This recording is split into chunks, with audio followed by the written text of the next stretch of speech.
It's a very wet day in Goa and I'm driving this new Citroen Basalt. You know, the rear seat is here pretty good. It has this extended thigh support. This car is pretty unique, and it's not just that, it's pretty good looking, as you can see. This is what Citroen is calling a SUV coupe. But are the looks just skin deep? Let's get out to a very wet Goa and find out some more.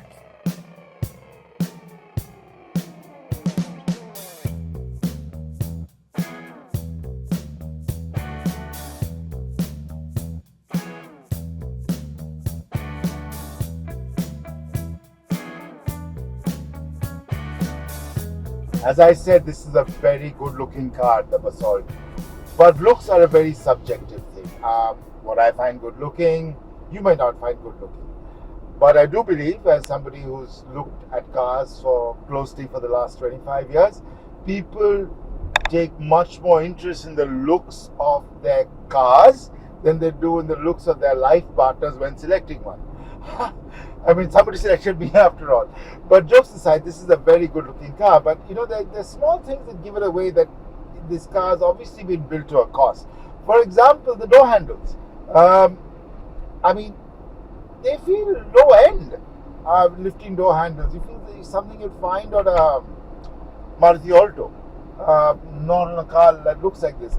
And then you come to the inside, and you know, again, the old cliche goes, you know, might look good on the outside but shallow on the inside, and this definitely feels built to a cost. It is very shallow. I mean, the size of the digital instrument cluster, the quality, overall quality of the plastic, the door release handles, for example. That said, this is much improved from the previous version of the Citroen. 2 years ago, when I drove the C3 out here in Goa, the switchgear wasn't so good. Everything feels far more solid. The rear view mirror on the C3 was awful. It felt like you could drag it up. The louvers on the air conditioners felt something could rip them off. This is far improved, but then again, it still feels like it's built to a cost. And I have to say that about the features set on the car as well. Now, the cars I've been driving for the past 3 to 4 months as my long-term cars, I've had a couple, they have features that, you know, like a 360-degree camera, sensors all around. Both those vehicles have had advanced driver assistance systems, which are very good. And this car doesn't have a 360-degree camera. It has a very small digital display, and you can make out that obviously they've worked to make the digital display look larger than it is because they've got this big plastic insert over here. I like this car. They've made certain changes to the back. For example, this car has an adjustable thigh support.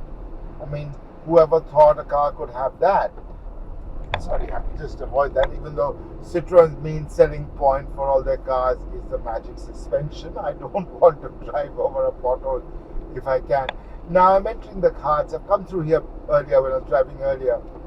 And I must admit, this is the 110 PS turbo Gen 3 engine, as Citroen calls it, with 205 Newton meters of torque, and it's great to drive in the cars. It's really responsive. This car handles very well. I know it's been raining, the roads are wet, not the best driving conditions, but this has been a good, well-performing, solid vehicle.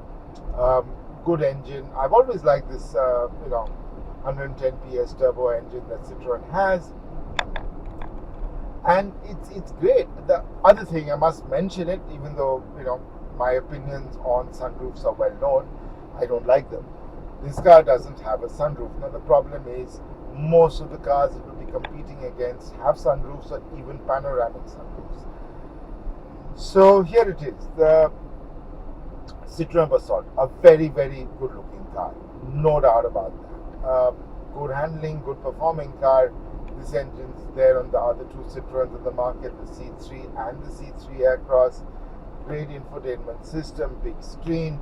You've got a wireless charging pad, 15-watt charging, and wireless Apple CarPlay and Android Auto. It's decently spec, but certain things are missing. And Indian consumers want features on their cars, whether they want to have a large cluster. They want to have a sunroof. I mean, it makes no sense why Indians want sunroofs, but they do. And if a car lacks a sunroof, there is definitely an issue. So there is that. And I mean, I hope Citroen does well with this car, but for them to do well with this car, they really have to be aggressive with their pricing, because they're also going to be competing against the upcoming Tata Curve, so which I'll be driving next week. So keep watching ThePrint for more to see my review on the Tata Curve, first the electric EV and then the ICE in September. So let's see how this Coupe SUV segment does. This is Kushan Mitra for ThePrint. Do remember to subscribe and press the bell icon.